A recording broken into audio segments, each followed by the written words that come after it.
सबसे बड़ा चोर। यह कहानी एक खूंखार डाकू की है जिसका नाम था गोवर्धन।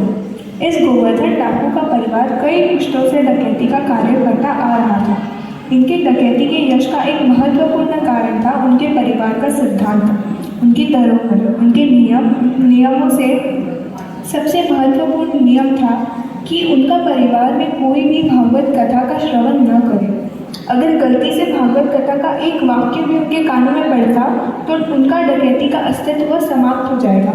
यह उनकी श्रद्धा थी। तो यूं ही एक दिन एक गांव से गुजरते वक्त गोवर्धन डाकू ने देखा कि वहाँ भागवत कथा चल रही है।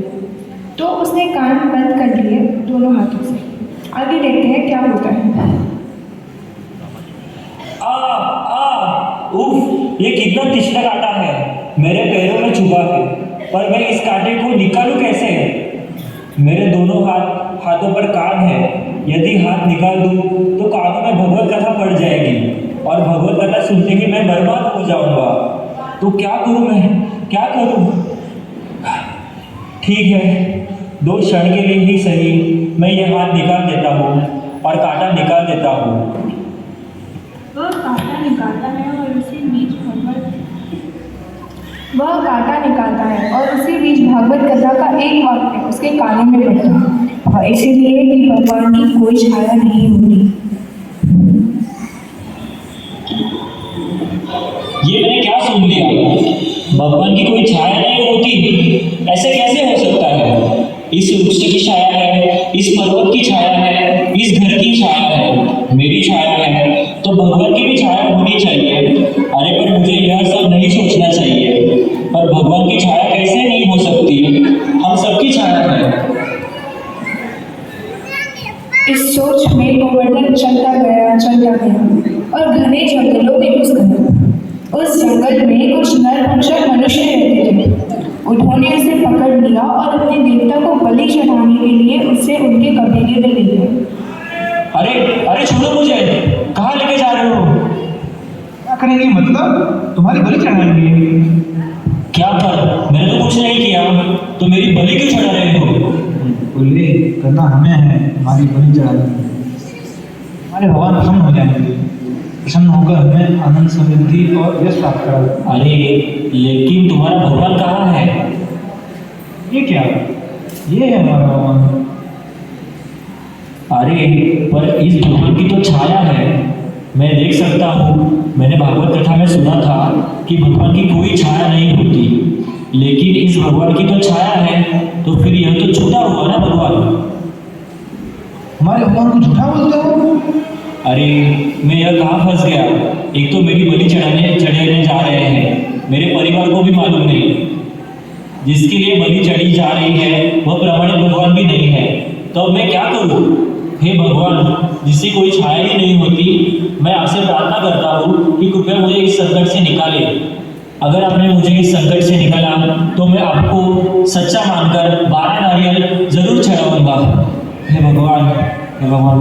अच्छा, एक तरकीब मुझे आ रही है, शायद यही तरकीब मुझे भगवान ने दी है। चलो मैं इसको आजमा के देखता हूँ। वाह वाह, क्या नसीब है मेरा! वाह वाह, क्या भाग्य है मेरा! मेरे तो भाग्य खुल गए, मेरे तो भाग्य खुल गए। हे प्रभु, मेरे तो भाग्य खुल गए। क्या हो गया इसको? अरे मेरे तो भाग्य खुल गए, ऐसे सुंदर भगवान के लिए मेरी बलि चढ़ाई जा रही है। वाह वाह, मेरे तो भाग्य खुल गए, क्या नसीब है मेरा! हाँ, अगर यही बात है तो इसकी रस्सियाँ खोल दो। वाह वाह, क्या भाग्य है मेरा, क्या नसीब है! अरे आप लोग देर क्यों कर रहे हो? चढ़ा दो मेरी बलि। अरे अगर वो कह रहा है तो चढ़ा दो बलि, बड़ी जल्दी है इसको। पुजारी को बुलाओ। अरे लेकिन रुको, क्या तुम बलि ऐसे ही चढ़ाओगे? बलि चढ़ाने से पहले उसे साफ सुथरा करना चाहिए, पानी से पवित्र करना चाहिए, स्नान करवाना चाहिए, फिर बलि चढ़ाई जाती है। हाँ, यह बात तो सही कही। जाओ इस नदी में स्नान कराओ। लेकिन वाह वाह, क्या भाग्य है मेरा, क्या नसीब है मेरा! पास में ही मैं चल के वापस आ जाता हूँ। अरे वो आएगा ना। कितना उत्सुक था। हाँ, लेकिन बहुत देर हो गया। अरे वो भाग गया, भाग गया, भाग गया, भाग गया। ये जान छुड़ाकर भागा और उसी गांव में पहुंचा जहां पर भागवत कथा चल रही थी। इस प्रकार गोवर्धन अपनी जान छुड़ाकर भागा और उसी गांव में पहुंचा जहां पर भागवत कथा चल रही थी। तो सज्जनों, भगवत का सार यही है। भगवान श्री कृष्ण वृंदावन में निवास कर रहे हैं और वे परम सुंदर है। उनका नाम सुंदर है, उनके गुण सुंदर है और उनकी नाय भी अत्यंत सुंदर है। वेणुवंतम, उनके सिर पर मोर मुकुट है जो सोने और रत्नों से जड़ित है। उनके कानों में भी सोने के रत्न जड़ित है। कुंडल है, गले में अनेक प्रकार की मालाएं हैं जो रत्नों और सोनों और अलग अलग मोतियों से बनी है। उनके हाथों में बाजूबंद और कमर में सोने का कमरपट्ट है। पैरों में सोने की पैजनियां हैं। यह इतना मनोहर और सुंदर बालक केवल 6 वर्षों का होते हुए पूरी दुनिया को मोह लेता है। इस बालक की आगे की लीला हम कल सुनेंगे। धन्यवाद। ये बालक केवल 6 वर्षों का है और इतने सारे गहने, इतने सारे आभूषण पहनकर वो भी। कहाँ है बालक, कहाँ है बालक?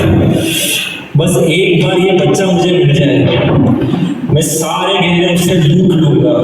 मुझे जीवन में कोई डकैती करने की जरूरत ही नहीं पड़ेगी। ये तो 6 वर्ष का बालक है, उसे तो एक झपड़ मार के भी मैं वो सारे गहने निकाल सकता हूँ।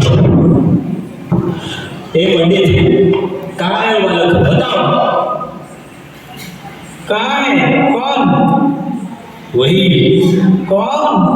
अरे वही बालक जो बहुत सारे आभूषण पहनता है, सोने के रत्न जड़ित। कौन सा बालक? कौन से आभूषण? किसकी बात कर रहे हो भाई? ए पंडित, मजाक मत करो। अभी अभी तुम कथा में बता रहे थे कि वह बालक बहुत सोना पहनता है, बहुत धन है उसके पास। उसके पास 6 वर्ष का बालक कहाँ रहता है, बताओ। ओ, वह बालक। हाँ हाँ, तुम कृष्णा की बात कर रहे हो। हाँ, तुम कृष्णा की ही बात कर रहे हो।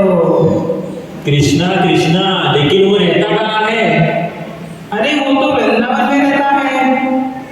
वृंदावन? अरे परंतु उसका नाम क्या है? कृष्णा। कृष्णा कृष्णा, अरे पर वो रहता कहाँ है? वृंदावन। कृष्णा वृंदावन, कृष्णा वृंदावन, कृष्णा वृंदावन। फिर वह वृंदावन के लिए चल पड़ा, बिना कुछ खाए बिना कुछ पिए। वह यात्रा करता रहा और फिर वह वृंदावन पहुंच गया। ए सुनो, कृष्ण कहाँ है? कृष्णा? कौन कृष्णा? कृष्ण को नहीं जानते? अरे वृंदावन में जो कृष्ण रहता है, जिसके शरीर पर बहुत सारे सोने के रत्न जड़ित आभूषण होते हैं, वह कृष्ण का। इस ब्रज में झूले में जुए कबड्डी खेलते हो और तुम ऐश्वर्य और धन और दौलत की बात करते हो। बेवकूफ करेगा, छोड़ो मैं ही ढूंढ लेता हूँ।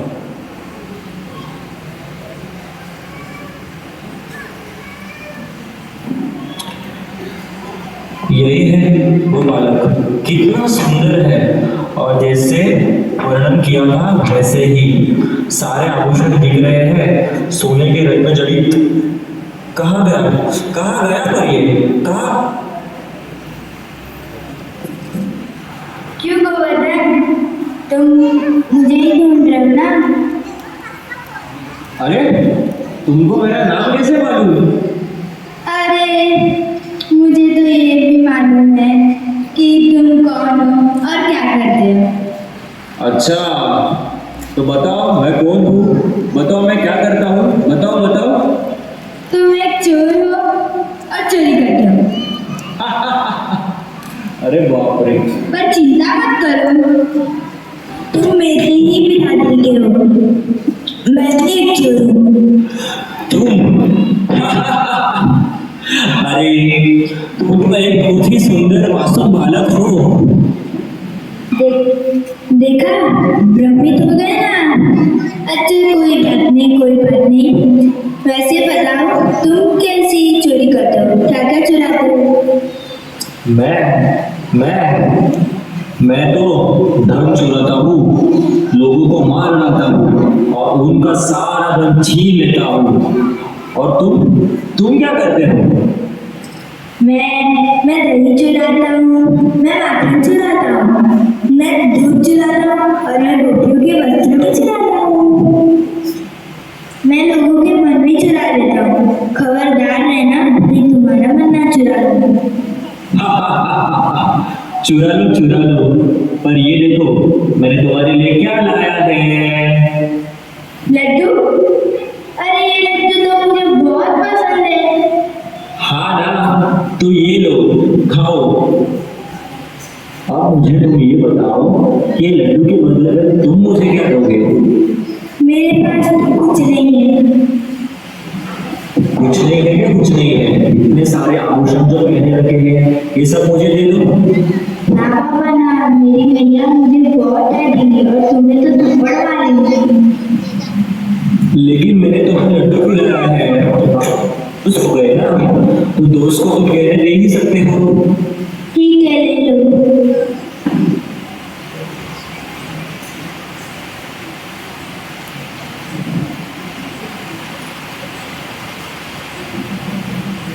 अब मैं जाऊँ? अरे नहीं कृष्णा, मैं ये गहने तुम्हें वापस पहनाना चाहता हूँ। ठीक है। कृष्णा, ये गहने सुंदर दिखते हैं तो तुम्हारी वजह से, तुम इनसे कई गुना अधिक सुंदर हो। अब मैं जाऊँ? हाँ, तुम जाओ।